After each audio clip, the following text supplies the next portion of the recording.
Hi.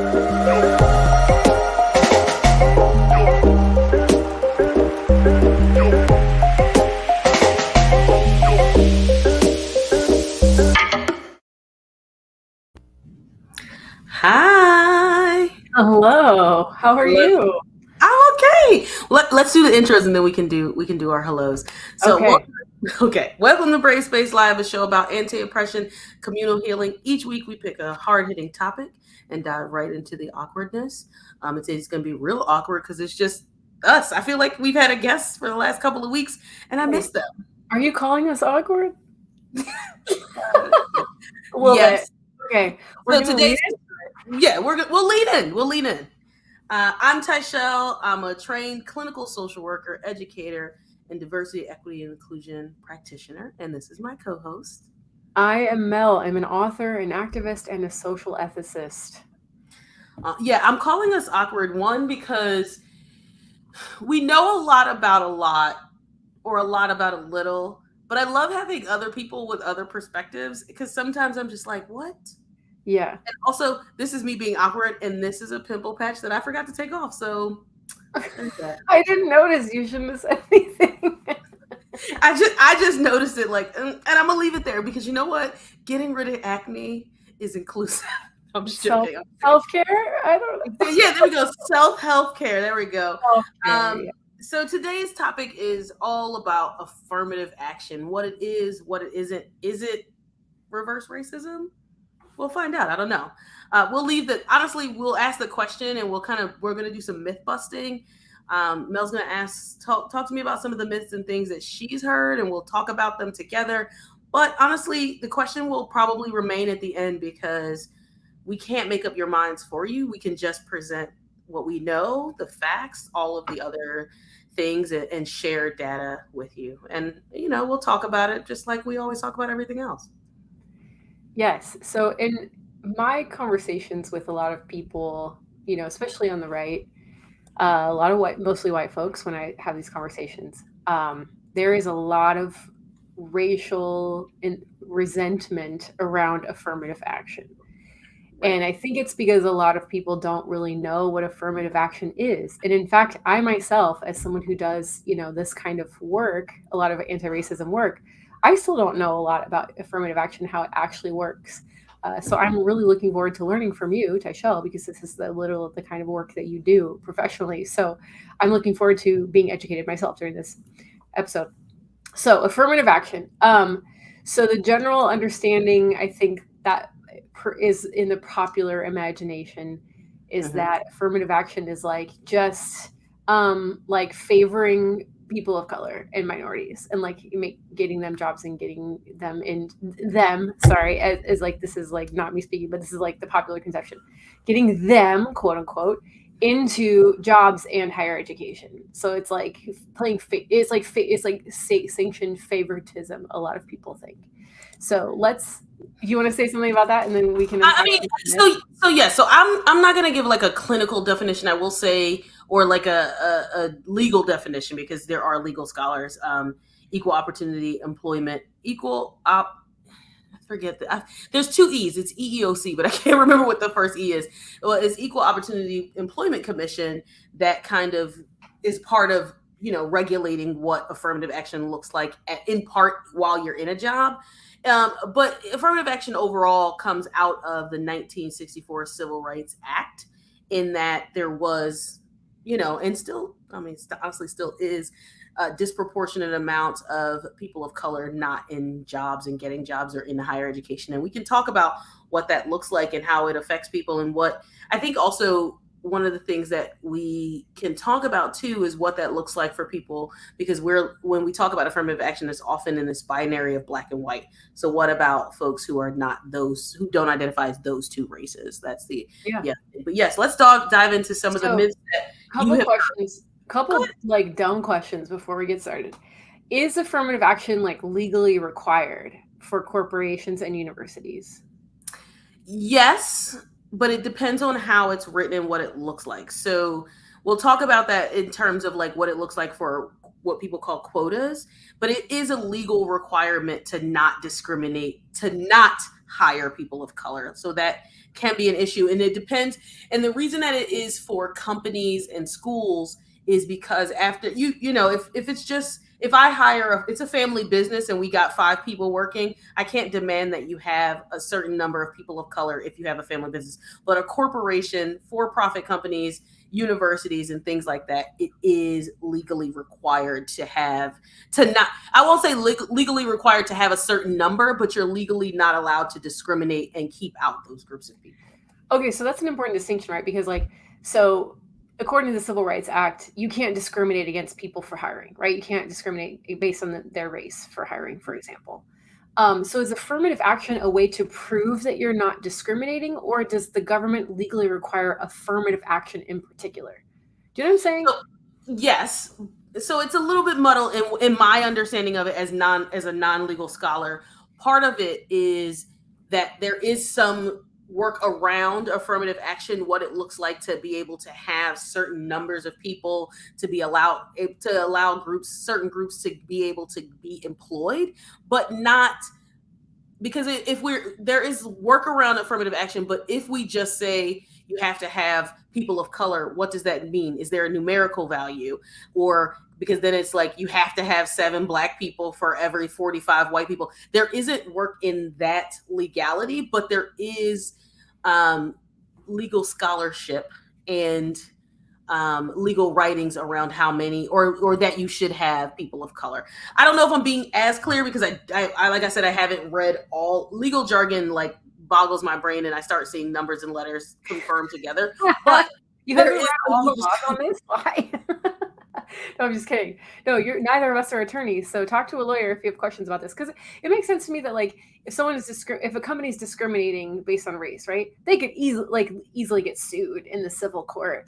But is that considered criminal activity on behalf of the company? Maybe it is. So that's interesting. Yeah, there is some. So there is because there's an Equal Opportunity Employment Commission, the EEOC. They actually go further than just affirmative action, which people think is one big thing, right? But there's points in like you can't discriminate in the hiring, in hiring and even interviewing, which is what we saw, I think, most recently in football, which there's an EEOC for all of jobs, but there's not like a quota now, but companies will put further things in place in an affirmative action language. Like we have to interview a certain number of people of color, but we still see in part of the problem that happened with the NFL. And if I don't know law, I surely do not know sports. But part of the sports ball, part of the issue is that they were interviewing people of color with no intention of hiring them. Just to say that they did. So even with affirmative, every time there is a precedent or a legality set out, people find loopholes right around it. So that's also part of the issue. I think when we think about general affirmative action, we think in the 60s or the 70s or even early 90s, especially in higher education. It was very much the 90s where people of color were getting into college and white people weren't. And we can talk more about some of those cases. What was this girl called? Becky with the bad grades is what we talked about. I think we talked about her last season. And she thought that she didn't get into college because she was white. That was her reverse racism, reverse affirmative action case. So let's get into that. So the last question before we get into the myths, just so I'm super clear, does affirmative action mean the same thing for higher education as it does for corporations? Does that basically mean the same thing? It does mean the same thing. Generally, the numbers look different based on what the schools are. The numbers look different based on demographics, and it actually goes deeper for education than it does for companies, I would say, because you have to look at total background. So if you're looking at higher education, you have to look at where a student comes from, what their socioeconomic background is, where you don't necessarily do that when you're hiring somebody. You're not going to ask the person, hey, do you come from a low income background? Although there are programs that are trying to care for that as well, that really expands upon all different things. And those are things like, you don't have to have a degree to get this job if a degree is not required, right? But it looks different in higher education than it looks in the corporate or working space. Yeah. Yeah, I definitely. don't know if I confused y'all or I helped y'all, but those are the answers I got today. No, that's great. That's great. Okay, so let's get into this myth busting thing. So And I'll myth know what I number know. one, or thing that Melody has heard in the world from mostly white people who don't understand this issue. As someone speaking as someone who doesn't quite understand this issue myself, but I've heard people say things like affirmative action might have been necessary 30 years ago, but today the playing field is fairly level, so we should do away with this what people might consider nonsense of affirmative action. What is your response to that when you hear people say that? Oh, so many things. So I'm going to go slightly down a rabbit hole, try not to get too far down it. When we think about it's because it's the same argument that people give about racism is over because Martin Luther King. So they're all talking about the civil rights of the 60s and how everything is level, or even Obama was president, so racism doesn't exist anymore. So when we say that affirmative action, we don't need it anymore, we have to actually look at what's actually happening. And I'll use the workplace for instance, because I've worked with lots of companies. Most Fortune 500 companies are still headed up by white men. Most presidents of colleges are still white men. So when we think about if it's needed, are people getting jobs? And even when we look at that internal to companies, women are often paid less because they are not holding as high positions. Women of color, even less than that. Women of color and Latinx women, Native American, Native and Indigenous women, First Nations folks. And often when folks of color are hired, they're hired into entry level positions. So if we say it's not needed, what are we saying? Like, are we looking at a company as a whole? And when we talk about level playing field, we have to step outside of the realm of work, go into education, go into housing, go into racial wealth gap, right? Like all of those things are connected to whether our playing fields are level, right? Black home ownership is lower than white home ownership. Black wealth, there's an income, there's an income gap, wealth gap, where I think the average family of color, and I'll say Black specifically, it has about $500 or $200 in the bank, where white families are in the thousands. So when we're talking about level playing field, where are we starting from? Like and I think this is the other point to that is often people conflate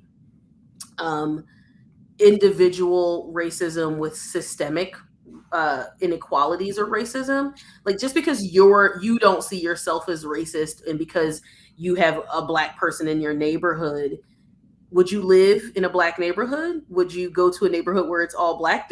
Are they even in that way?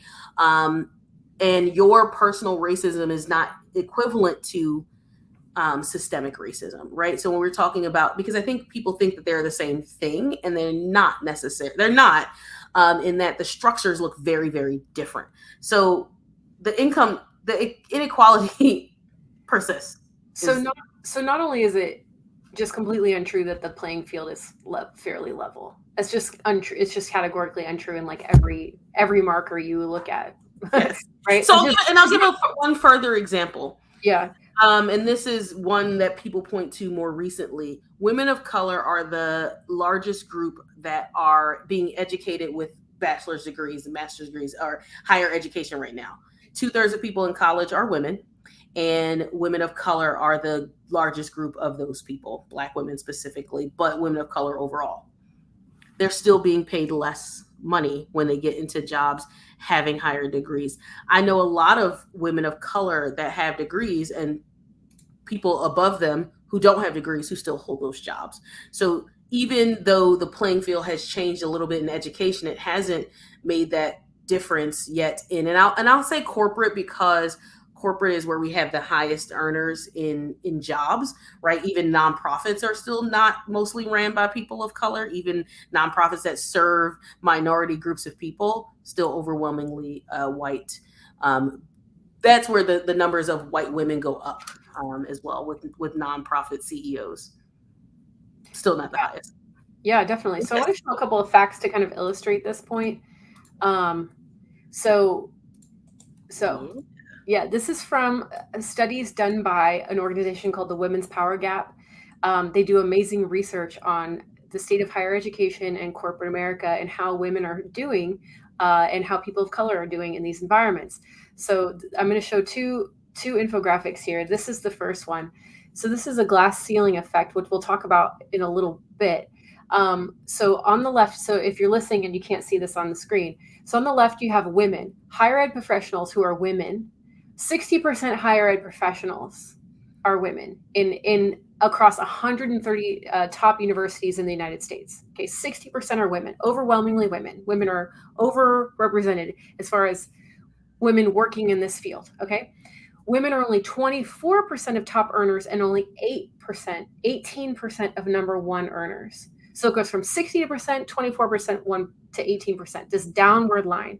And then men are 40% of the higher ed professionals, so a lower percentage.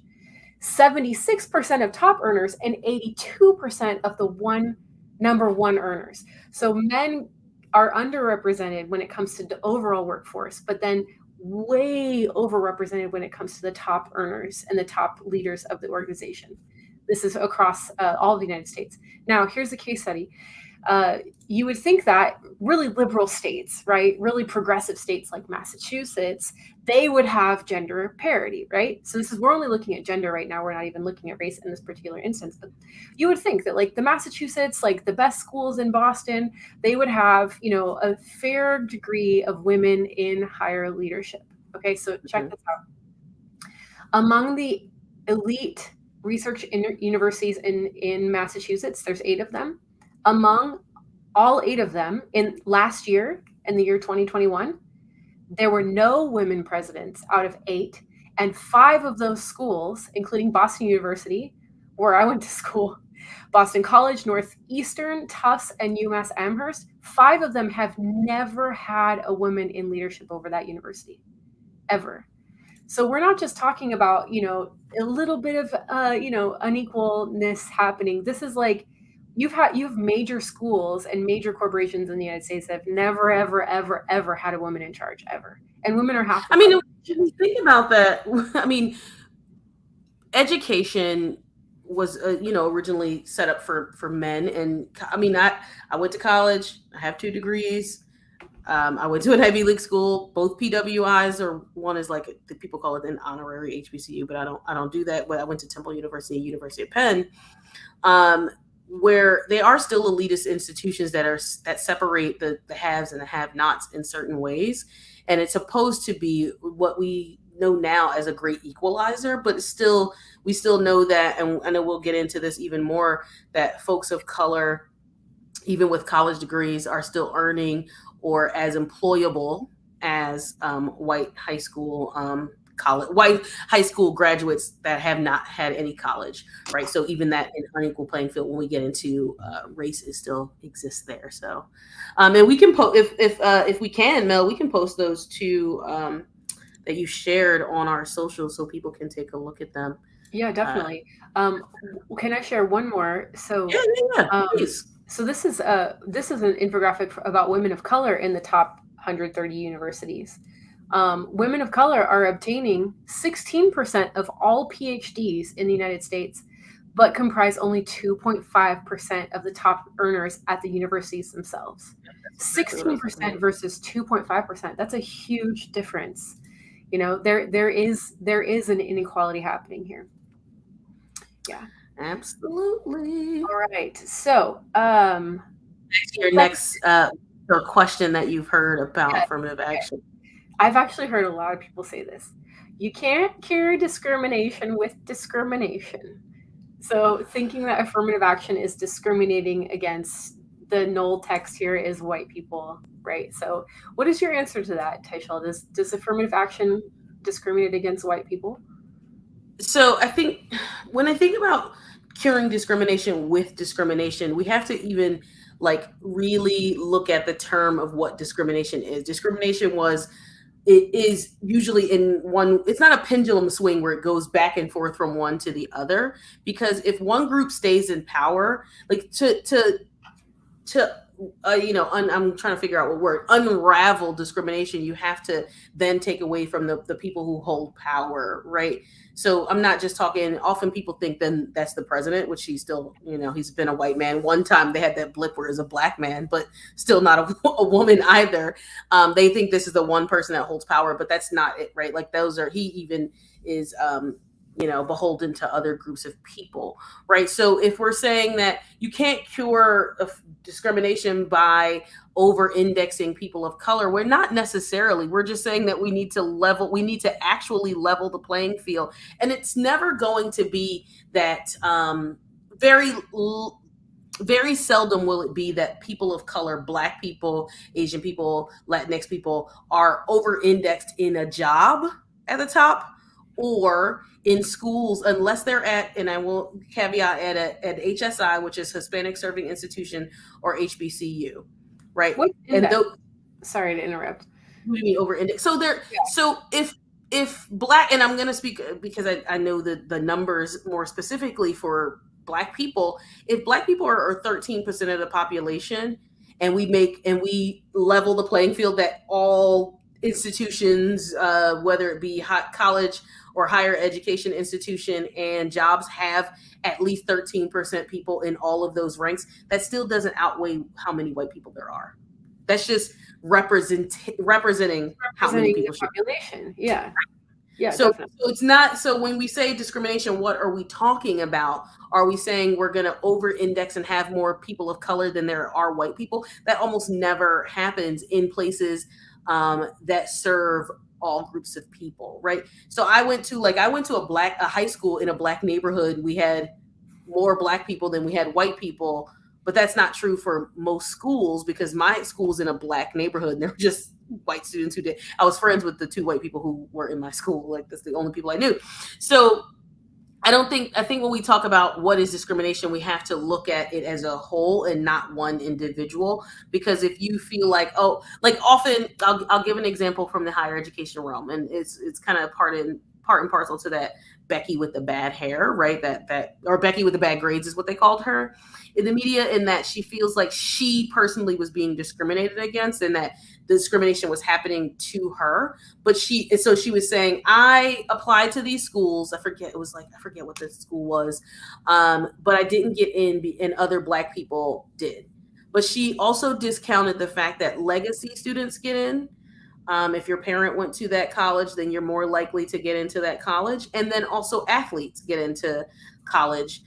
So when you add legacy, and when you add legacy and you add student athletes, that's still a portion. We're talking about a portion of people of color can get in, but what about all the other ones? And then we go into things like, oh, my grandparents donated a library. Well, you're going to get admission to that school. Right. So still this portion. So when you feel personal discrimination is happening to you, and there's so many studies done on this, especially when it comes to higher education, because there was another one where they looked at this portion of students that get scholarships. That's another, people are like, well, all people of color get scholarships for just being people of color. I think it was like something like 46% of scholarships go to white people, whereas the other half, or I think it was like 56%. The other half of scholarships go to all of those other minority groups. So white people are still over indexed in who's actually getting scholarships, but you can get a scholarship for being, and these are institutional scholarships, not just a personal. Mel set up a scholarship for people with glasses and buttons. Like, that's a different thing. Well, I think a lot of white people misunderstand, and maybe purposefully misunderstood discrimination, and act like just recognizing that race exists and trying to make things equitable is discrimination. Absolutely. So I think we are, folks who look like me often take it out of context, a little bit on purpose, because it benefits us. So yeah. All right. Next. I've heard people say that affirmative action means that you're favoring unqualified candidates over qualified candidates. So yeah. So how I engage with qualified over not qualified. This is a conversation I've been having in terms of when we call something qualifications, what are we saying qualified? So if we're only saying grades, we still are missing some of the points because not like, okay, I'm going to use myself for an example. I went to a high school that was a special admissions high school. You had to take a test to get into the school, but it was so poorly funded by the city that I had no 11th grade English teacher, like none at all. That's just bananas. Right? Sat in the class, like I'm saying, literally, you guys, we sat in the classroom by ourselves, right? Yeah. So, and then I will say I did really well in science, but you have to have, I think in the educational system, you have to have at least 9 students to create an AP class. They did not have enough students that had AP grades to create an AP class. So I did not get advanced placement or AP classes because of that. So when I went to college, I didn't get any scholarships. So therefore I was behind.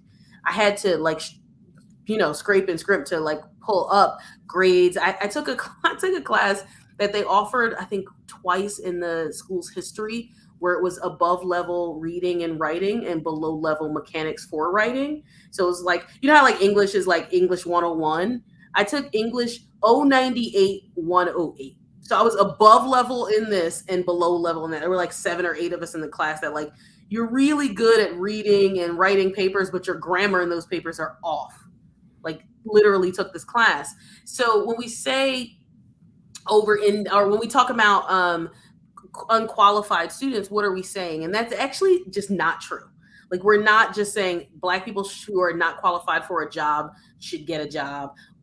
Black people, Asian people, Latinx people who are not qualified for a position are going to get it over a very qualified white person. I don't even know how to tell you that that's just not true because So like, okay, so like, let's say there's a job opening and like, so let's just focus on the corporate side for a minute because I think it's a little bit simpler in this case. So there's a job opening and three resumes of Black people come across the hiring manager's desk. Okay.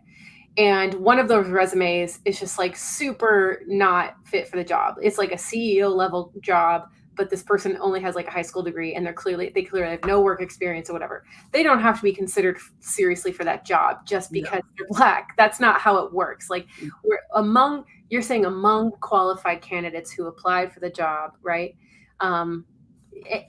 That's who is being considered for this. But I think that, Can I get a sidebar to this too? Because I find this is really interesting. When you go to apply for a job, right, they always have these bullet points of like, what are their qualifications? And now jobs have preferred qualifications and like, this is their bit. You have to have these things. And these are the things that we prefer. Often, and this is a gender, not necessarily racial, men will apply if they meet half the qualifications, but women will not apply unless they meet 75 to 80% of the qualifications. I believe that. That is so interesting. So there have been studies done on that. And when you are a person who's written a job description, as I have done in the past and some of the works that I have done throughout my life, you are talking about your dream candidate. If I could dream up an employee, they would have all of these things and a bells and whistles and a unicorn horn, right? Yeah. You put that in your qualifications, and now people are saying like that's what we prefer, but we are saying we want you to know these things or do these things. Often women will not apply to a job that they don't feel at least 80% qualified for, whereas men will apply if they at least meet half of what's that is so interesting. Yeah. So the recommendation is for women to apply for jobs. I tell people, listen, even if it's a wish and a prayer, just apply for it because just apply. Yeah. So, and I also think that like the question of like qualification, like obviously there's the basics, like you have to have the education and the work history to like meet this, but also like in some cases, I think it's important to like having diverse voices and diverse perspectives on your workforce is really valuable in and of itself. And like this idea of like qualification of like meeting these standards of professionalism and white, work culture or whatever, having this Ivy League degree or whatever that people often associate with being a really qualified candidate. That's not the only way to be a valuable asset to the company and an asset to the university. There's lots of different ways to be qualified, and having a strong voice, being a good writer, being a good community servant, or like whatever else. There are a lot of qualities, work ethic. Like there's a lot of qualities that make people a good candidate. So, So yeah, and to that, I'm so glad you said that, because when we talk about what is a qualification, education, honestly, a lot of jobs, as long as you have it doesn't matter what you have, a bachelor's degree, and you used to have one, and people are moving a less away from it. And I mean, as a person who, like I said, as a person who has an advanced degree, I'm okay with people being hired if they don't have a degree but they have work experience, they bring something different, unique to the table, because like you said, expect and I'll say this for corporations especially that serve uh, uh, customers. You have Black people make up a lot of income, disposable income in consumerism to a large degree. So you want to be able to not just play to your base, but you want to be able to incorporate the voices of people of color that look like that. So many jobs don't have to do that backtracking when they say or do something racist. You want to have these diverse voices. And when we say qualifications have to look holistic for whatever the job is. Not saying that you want to hire a non-engineer into an engineering job, right? But that's not if the engineer is the only job that's there, like, then that's one thing. But if we're saying that the company and a group of engineers, then it should be diverse in the other people who make up those other jobs, because you, like you said, need diverse voices at the table. Yeah, that's a valuable thing. Definitely. Okay, cool. Next, affirmative action, I've heard people say, is just quotas. Can you please explain quotas to me? So we had a little bit of a discussion, and I'll have to tell our audience, we had a little bit of a discussion as we were talking about this, and this is where one place that I think affirmative action does fail. Affirmative action as it's written and as the law is written, because it can create quotas. And the problem with that is that it can be quotas by another name. Can we define that first? Well, a quota being like you have to hire a certain number of Black people, of Asian people, of gay people, of whatever. Most jobs don't do a lot of self-reporting. This is why, when you go to apply for a job, they ask you your race, your gender, and you can say you don't want to say. Sidebar, like sad note about that is that often when jobs are asking those questions, if you get hired into that job, somebody will report what you look like is your race, or what they perceive what you look like to them. So say I'm say I'm Cuban, but I'm Afro-Cuban, they will say, oh, she's Black. But that's not how I identify, because I didn't want to put it down, they're going to say what I look like. So the quota is like, you have to hire this many people. You have to hire that many people, that many women, that many people of color, that many Asian people, that many Black people, that many Native American people. That's just not a thing, because of a quota is going to produce a certain number when it's still going to be unbalanced. And what is that number that people are striving for? Yeah. Now you can't really. Can you control? My first thought was, well, you can't control who applies for your job, but maybe people can control that a little bit more than you think, right? Because like you could purposefully, if you really were sneaky, you could just advertise that job to like primarily white communities or white institutions or white social networks. That already happens. You don't have to sneakily do that. Most people will hire people that they know. Most people will filter for certain things when they're hiring. A lot of people who get into jobs even hiring bias happens overall anyway. I will say there are quotas in places like France. If you have a board, it has to be 50% female. Oh my gosh, why don't we have that? Why is that on? And your board, they won't say that the board can't make decisions, but that people who are on those boards won't get paid. Or no, they will get, they won't get paid. So there are quotas that have worked in certain countries. America is not one of them that has a certain number quota. You will see that it'll look like that, especially in colleges and universities, because the camera seems to follow around groups of Black people to take pictures for brochures, but that is not a number. So why I think it's a failing is because, and I know one of the things we talked about when we started talking about this topic and even bringing this topic forward, is that companies who rely on quotas will hire, and maybe it's a quota by a different name. Maybe they say our goal is to hire 50% women, and of those 50%, 25 of that. I'm just breaking down fake numbers. Not fake numbers, not real numbers. I'm just throwing out numbers. 25% have to be Black women, right? Say that's the number that we throw out. Okay. It's a quota by another name because we have a goal, a hiring goal, a leadership goal, or whatever. What happens is those companies, and why I say I think it's a failing in affirmative action is because they haven't changed their culture.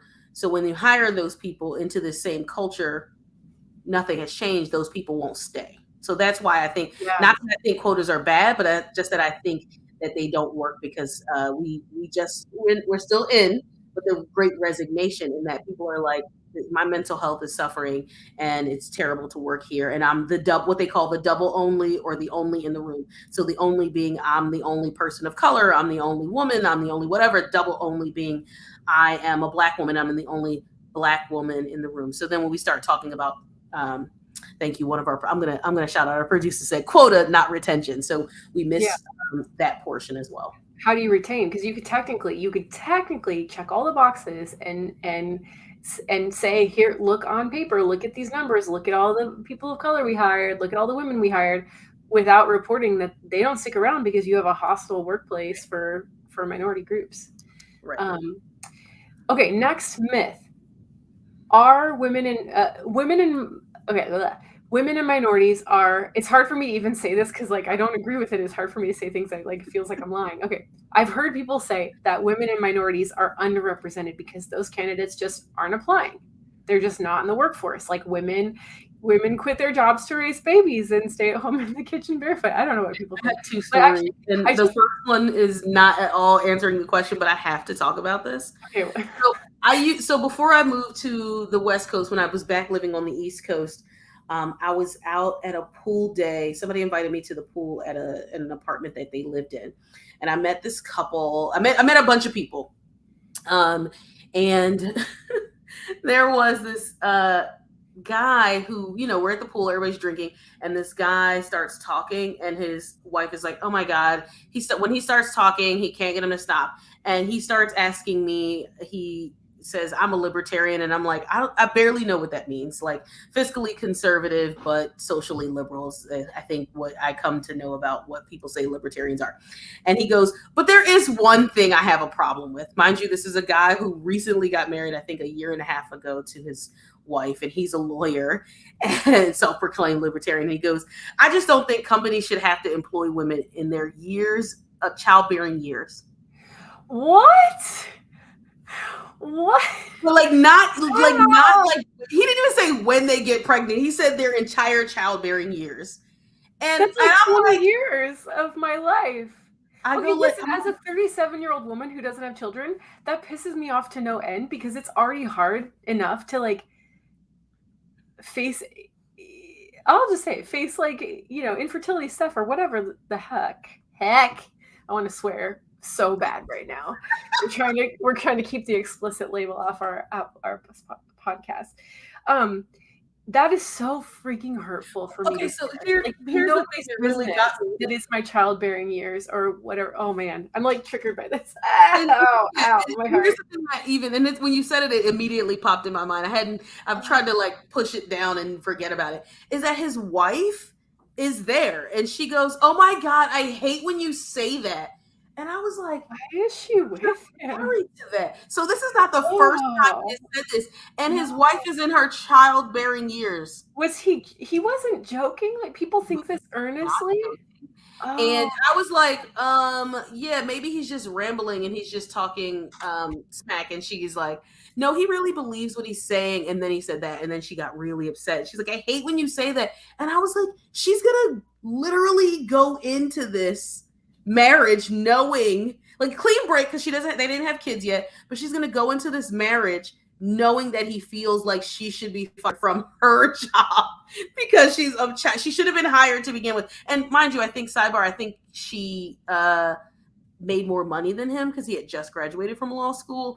And the thing is, they got some stuff hanging out, and this is like no lie. We're at the pool with a lesbian couple, a gay pastor, them, and another a Latinx woman and another woman, and he says this, and nobody is like, and the gay pastor who married them, who officiated their wedding, is like, he's ridiculous. And I was like, this is not okay. I would have had serious words for this person. Never again did I hang out with them, because I cannot. And they moved not too long after that, and I was like, thank God, because I detest men. Like to me, one of the things I think it also points out is that women will vote against their own interest. Like, you married a man who thinks that you should be able to be fired from your job. You shouldn't be able to even be hired at your job in your childbearing years. This is also like the deep ignorance of comments like this and how hurtful this is. Like, do you realize before women were allowed to really work before the 1950s? I mean, we're talking more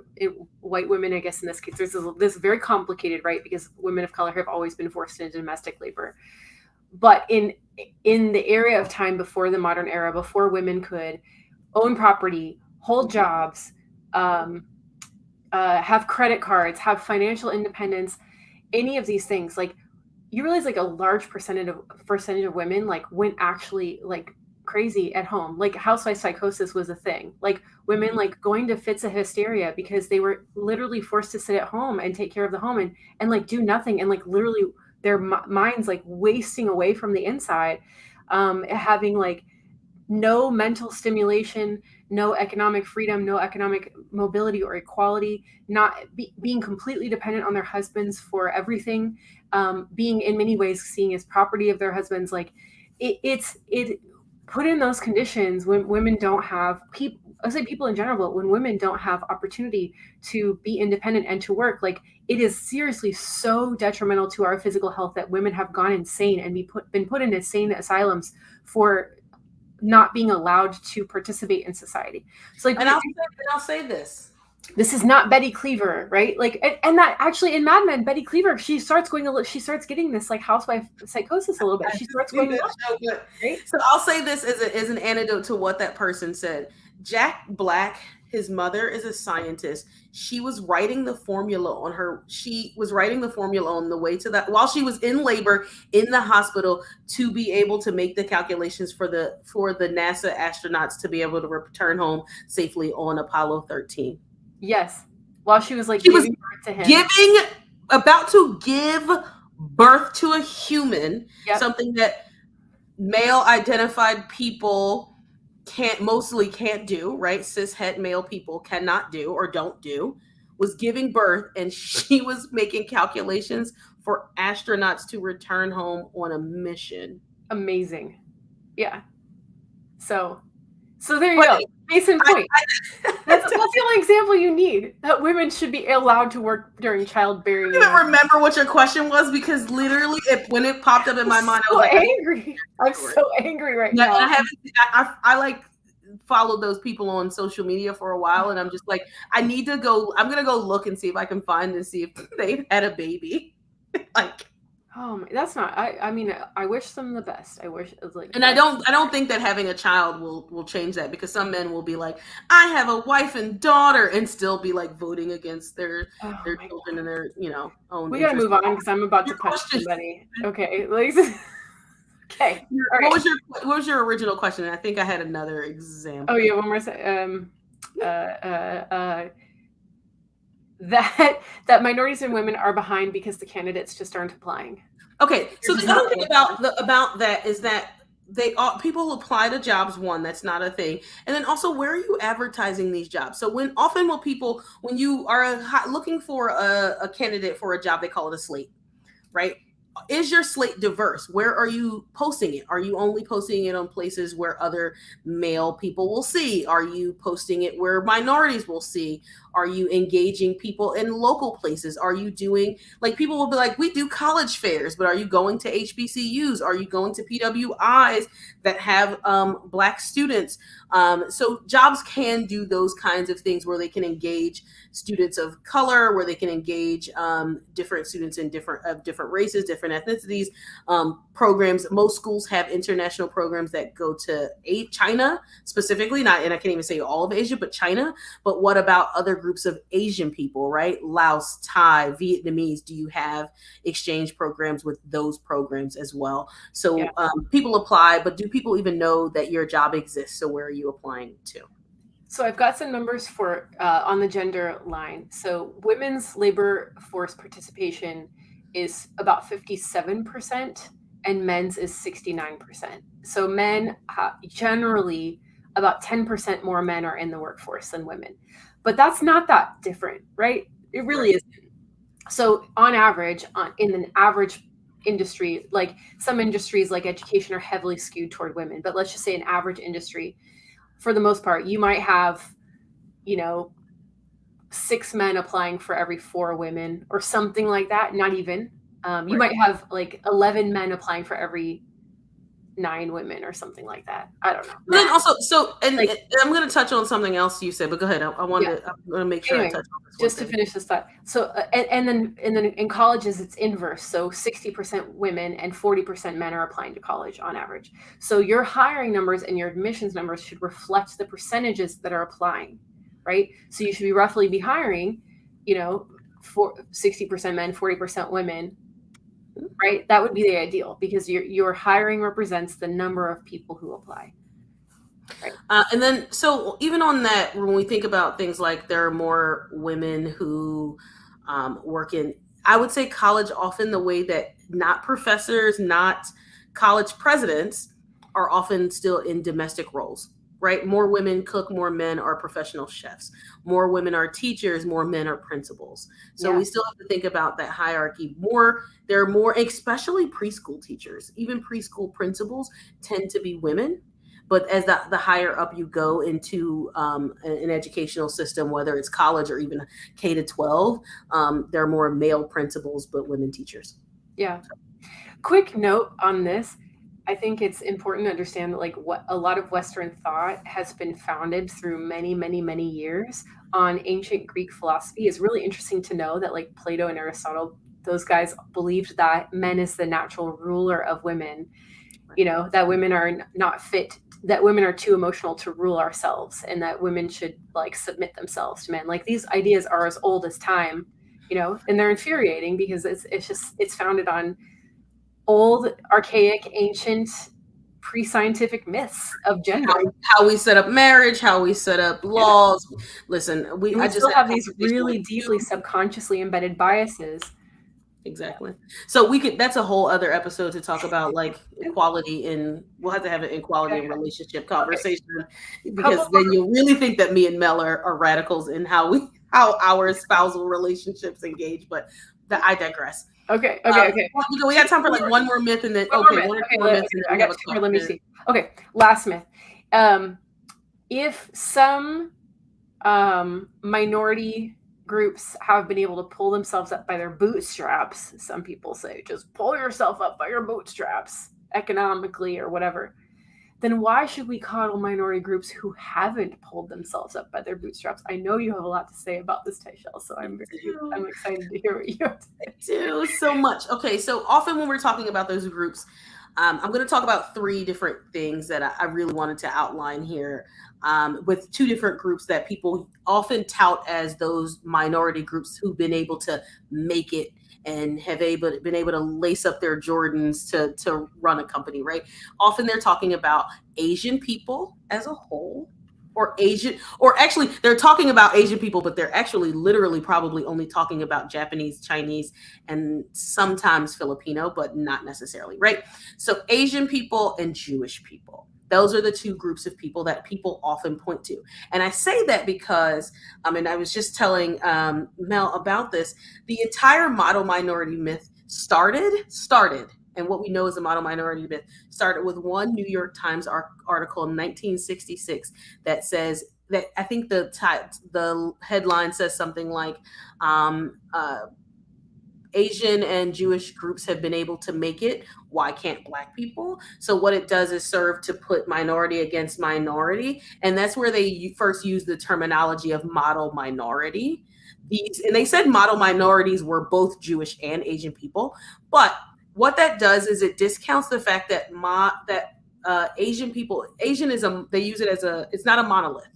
they use it as a monolith, as if Asian people are one group of people. The continent of Asia is one vast, like people often think that Asia just comprises China. Like there are parts of Russia in Asia, so I don't know why that's like Eurasia. But Asian people on the whole have the largest income disparity as a large group. Because when we're talking about Asian people, we're talking about a large, I think, more than 86 groups of different people. I could be wrong. It may be even more than that. But often what they're talking about is Chinese and Japanese people. So we're leaving out Vietnamese people in the Vietnam War.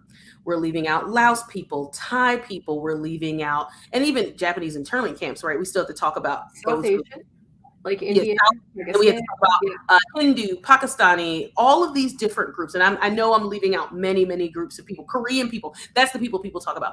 Even when we talk about, and this is another conversation we can have about colorism, they're talking about Japanese, Chinese, and Korean. Those are the lighter groups of Asian people, and not saying that that even fits all of them. We're still, Laos people are darker. Vietnamese people are darker. They tend to be darker in complexion. So that's another whole conversation. But on the whole, Asian people, if we're looking at a map of the United States, California and all the other like city East Coast, so New York, Philadelphia, Boston, Chicago, they have more wealthier Asian people. But what about the folks in the middle? Often Asian people live in multi-generational households, so they actually have a big wealth income disparity. What do you mean by disparity? Are they above average or below average? It's what'd you say? I'm sorry. Say that again. Income disparity meaning above average or below average in income So disparity? income and disparity in that Asian groups have the largest extrapolation in tiered wealth inequality among even each other. Right? I so see. Okay. Often Black people have more semblance in how many Black people, like we know that like LeBron James and Oprah are billionaires, but largely Black people earn on average in a smaller group. Asian people have the largest wealth gap between them as a group. Okay, wow. Okay. Right. And so often when we're talking about Asian people, we're talking about Chinese, Japanese, and Korean, leaving out that their Asian is not a monolith and that still involves Pakistani, so many different groups, Indian, all of these people, right? That's one thing. And the model minority also discounts that not all Asian people are the smarter people. Not all Asian people are doing math and science. What about the artists and what about all of those, right? That's one portion of that. The second portion being, when we say bootstraps, if you give everyone boots, likely people can pull themselves up by their bootstraps. But if you give a person boots and then continuously take them away or throw them in the trash or take them from them and burn them, then you can't pull yourself up by a bootstrap that doesn't exist. So my example for that is Black Wall Street. So there was a self-sustaining group of African Americans who held office. They had stores, banks, schools in a neighborhood in, am I going to get this wrong? I'm trying to remember where it was. Ohio, right? I believe it was Ohio. Somebody correct me. I'm going to ask one of our producers to throw me a line. Tulsa, Oklahoma. I was about to say, I'm like, I can't, I'm so bad at geography. Tulsa, Oklahoma. That's why I remember. Yeah. So that was a group where Black people were affluent in this self-sustaining community, much like what we would see in like something like a Chinatown, right? A self-sustaining insular community. The American government started dropping Molotov cocktails and bombs to destroy the entirety of the community and destroy all of the insular wealth because it was not being distributed outward and was being distributed inward. Was it a race riot that started it? People call it a race riot, but it was systemic from our government. So really, so when we call it a race riot, it discounts that the government played a hand in destroying Tulsa, Oklahoma. Wow. Right. So when you say that wealth was wiped out. Right. And there were people, and I think the oldest living person there still is, I think, one or two living people who were alive as like 5 and 6 year olds when it was happening, but they didn't know poverty. They grew up not knowing poverty, but it was all wiped out and they had to either start over, and it was decimated, right? So I think not everyone has boots. So when we say yourself up by your bootstraps, if the government takes my boots from me and doesn't allow me to have boots, or if I can't go to college and get a degree, and that system now looks like for women and folks of color, student loan debt, right? If I can't go to college and then buy a house, right? Because college used to cost around $8,000 10 years ago, 25 years ago, and now it costs upwards of $100,000, and the interest itself is already, crippling.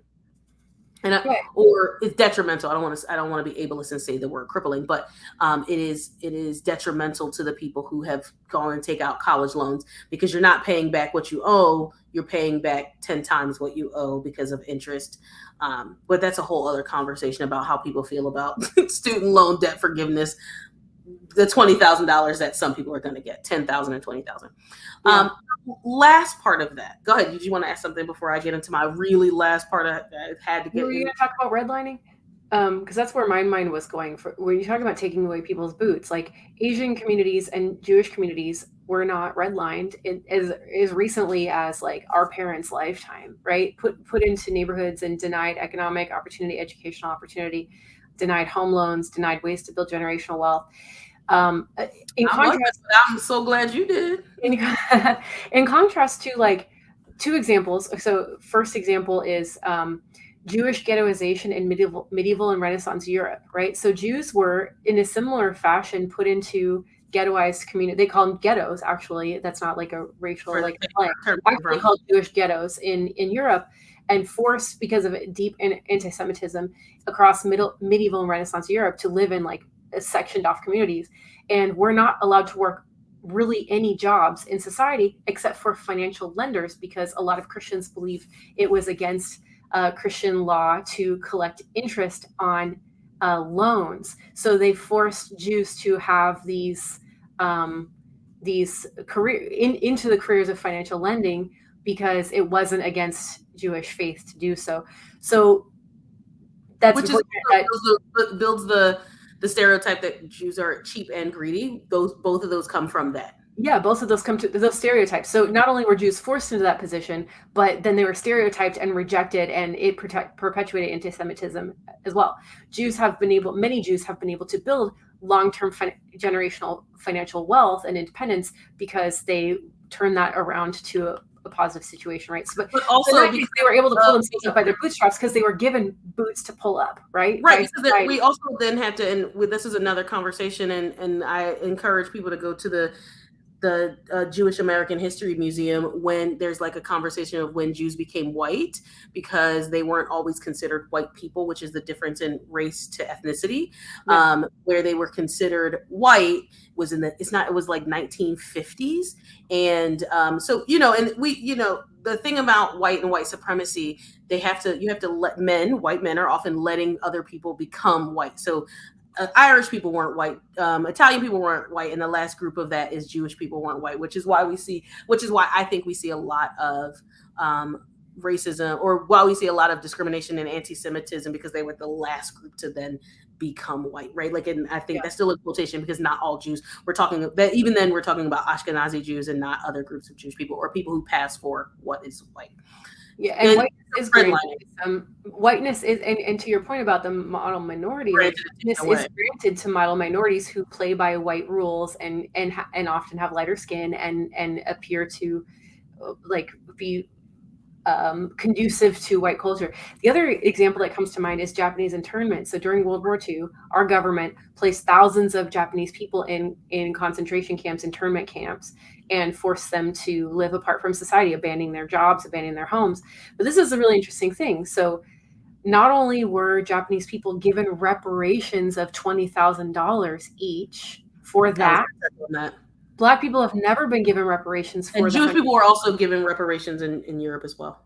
I didn't know that. But here's the kicker in reparations. In America, the only people who have been given reparations for slavery were people who owned slaves. So there's also, they were given bank loans, and they were given like, okay, so you would have had this amount of money when you had this amount of enslaved people. So we're going to give you forgiveness on your loans or things like that. So the other thing, so I would say for what you're talking about, I'm going to tell people, go read The Color of Law.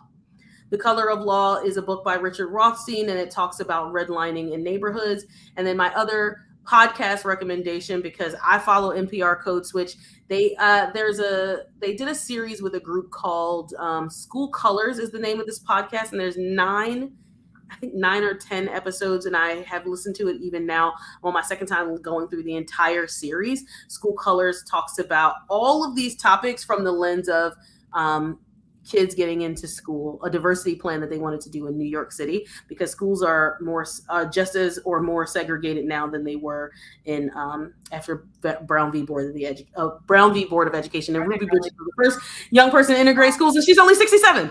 So I know we have like ran out of time. We're even just doing myths. But the last point I want to talk about with if certain people were able to pull up their bootstraps, it also gives this moralistic failing that Black people are just not doing good enough. They don't care about education as much as Asian people do. They don't, they're not morally sanctified as Christians or as Jews or whatever, what have you. So what we're doing then is putting the onus on people of color to say that you have failed, you have an inherent moralistic failing that makes you not able to succeed, when we know that you can see in very small amounts, you'll see there are Black people. There's like, I think that there were now like the 20th person of color that has gotten into all Ivy Leagues, but that also exists in that they try to separate African students or first generation African students, first generation American from African families, and say they care about education when other people don't. But we also know that poverty is a stressor. Poverty as a stressor. Generational trauma. Yeah. Right. Generational trauma will erupt an entire community. But I implore you all to go read The Color of Law by Richard Rothstein. And fun fact, he's coming out with a second book, because people always say, now you've told us about the problem, what can we do about it? And I got to participate in a talk, and he's writing his second, the companion book, the other side of that book, in What Can We Do? Just things keep happening in the government that he feels like keep slowing him down. So I got to hear him say that. Cool. I don't even know. Maybe we can touch on a couple more things and go over just a little bit. Couple more things. Let's talk about the glass ceiling, the concrete ceiling, the bamboo ceiling, and the glass cliff effect really quick, because I think these are all really important.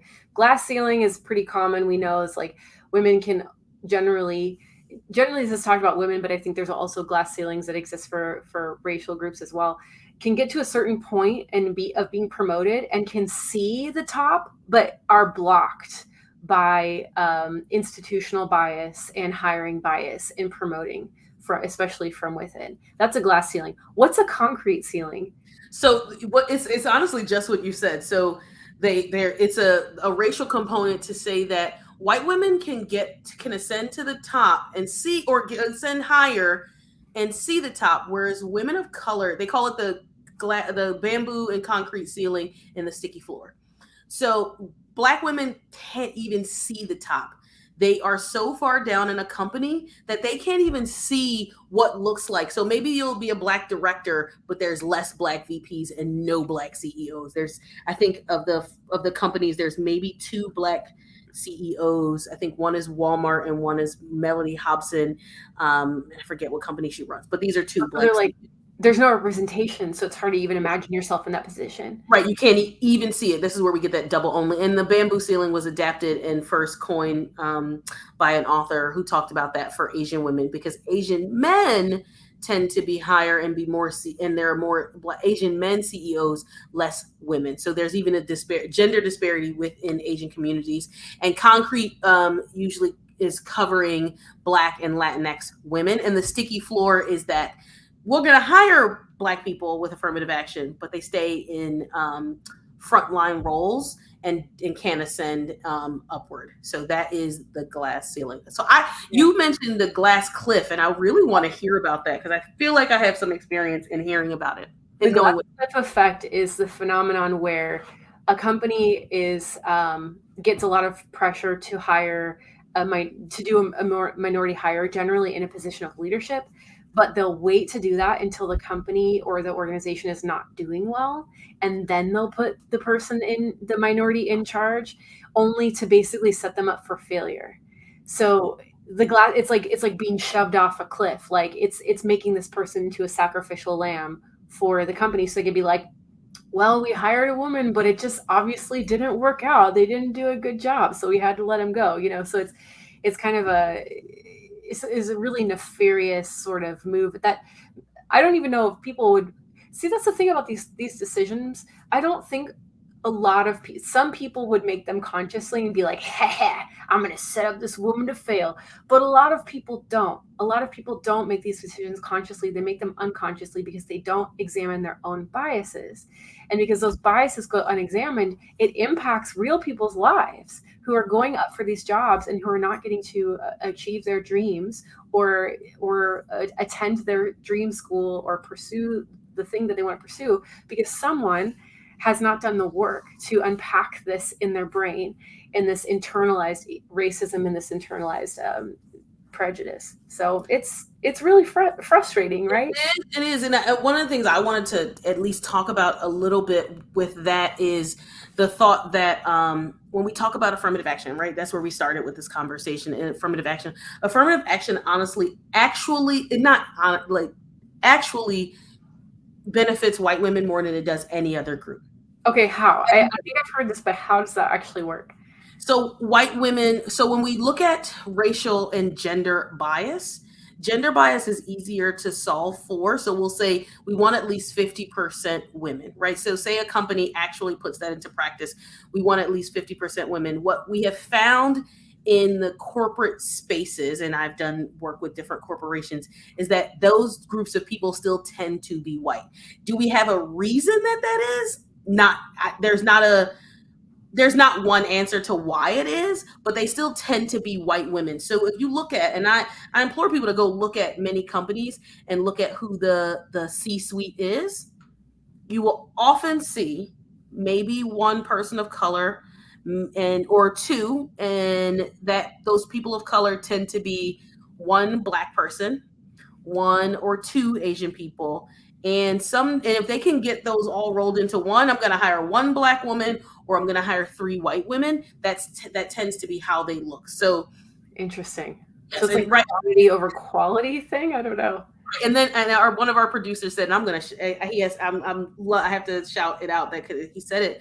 Our producer Benjamin said those women tend to be VPs of HR. So I'm going to say, but that's also because that's even if you think about the inherent bias in that is that women can deal with people while men will deal with the other things like numbers and money and all. They'll do the real work.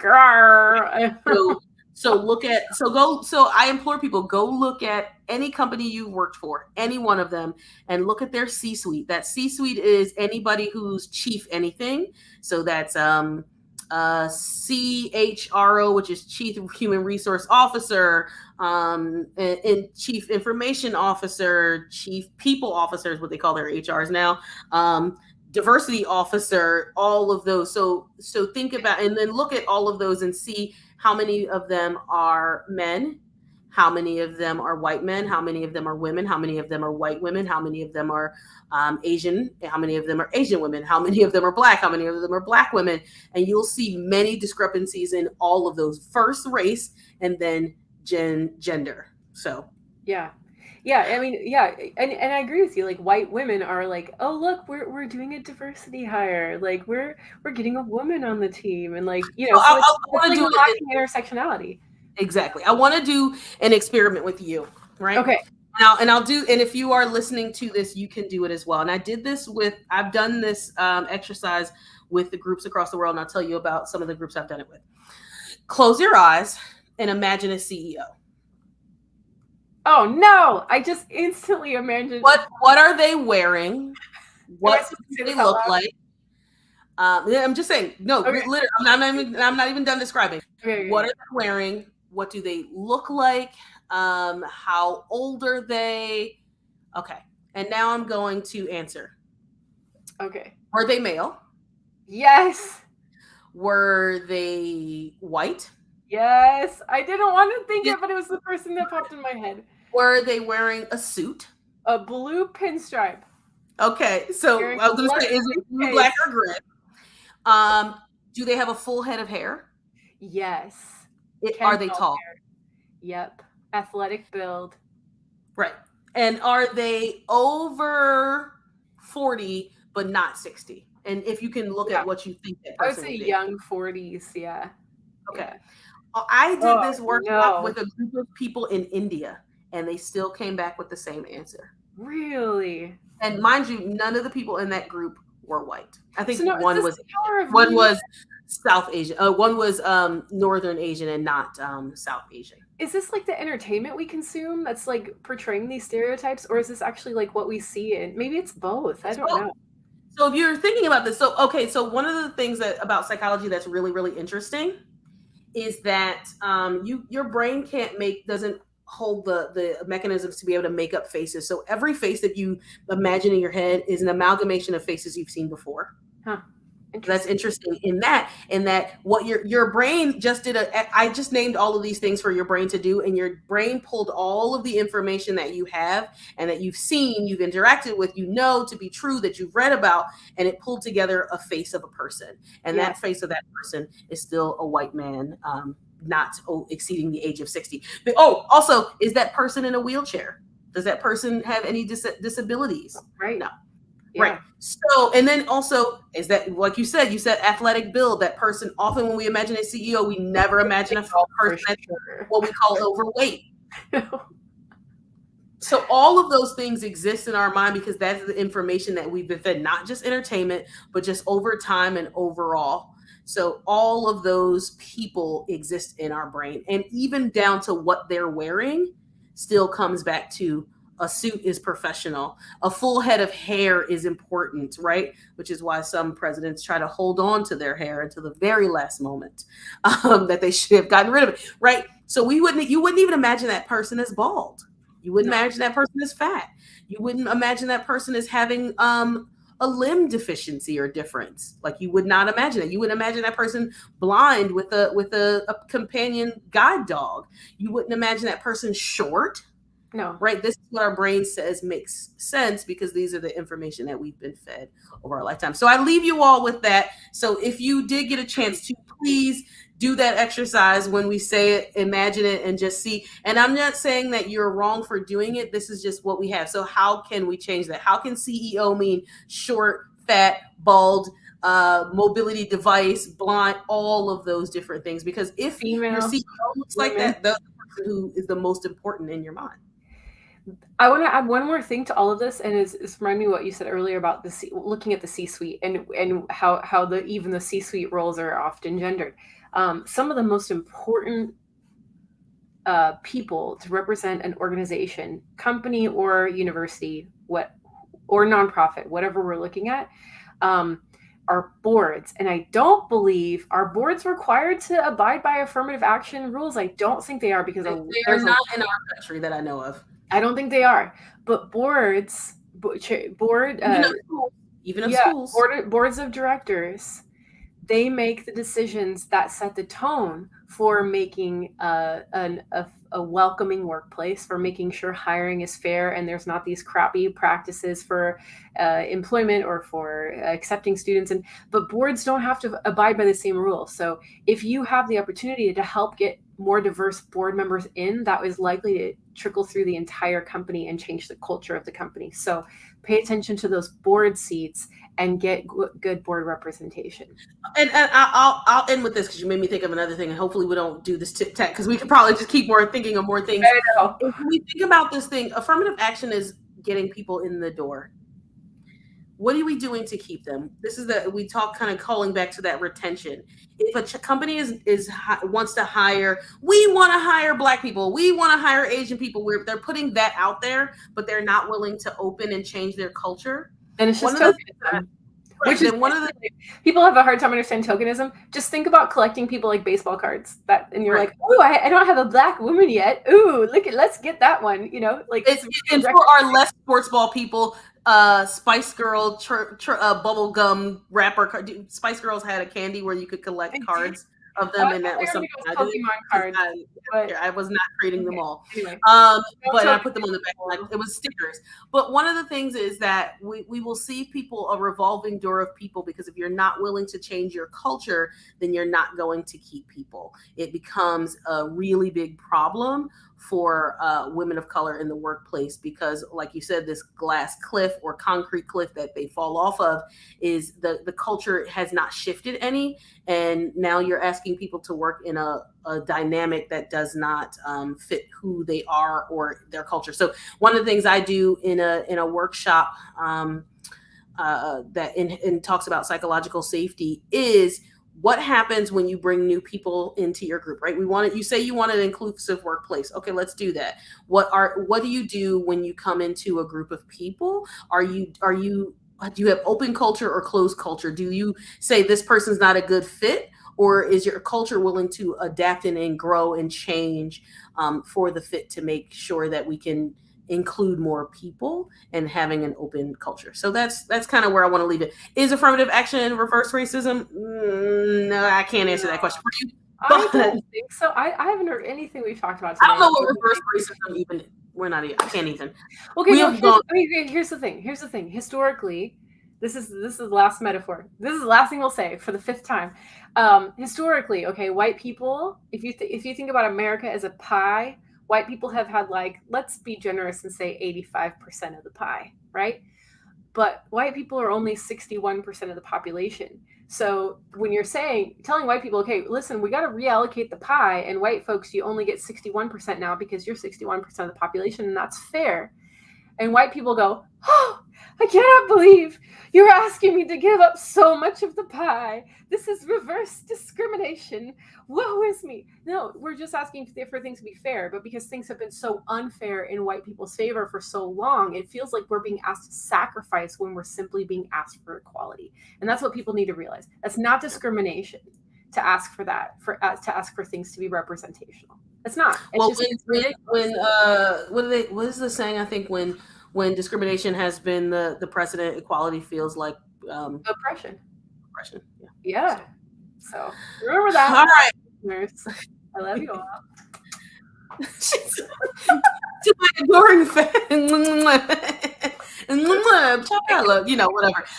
So thank you for hanging on with us even a little longer than we're usually here. We will be back in 2 weeks, where I'm not even sure what's on the topic next, but I'm sure somebody can tell us. Let's look it up. We'll be back in 2 weeks to talk to you all. We just realized as we started this episode, we're a little bit more than halfway through the season, and Mel and I are going to have to go back and look, and because we've already, I think, grabbed our whole 3rd season by going, we should have put an episode on that. We should follow up with that. But we are on episode 6 of 10 for season 2. So what's coming up next, Mel? We are talking about pronouns and trans identity. We have an amazing guest for you all, Dr. Monica, and she's phenomenal.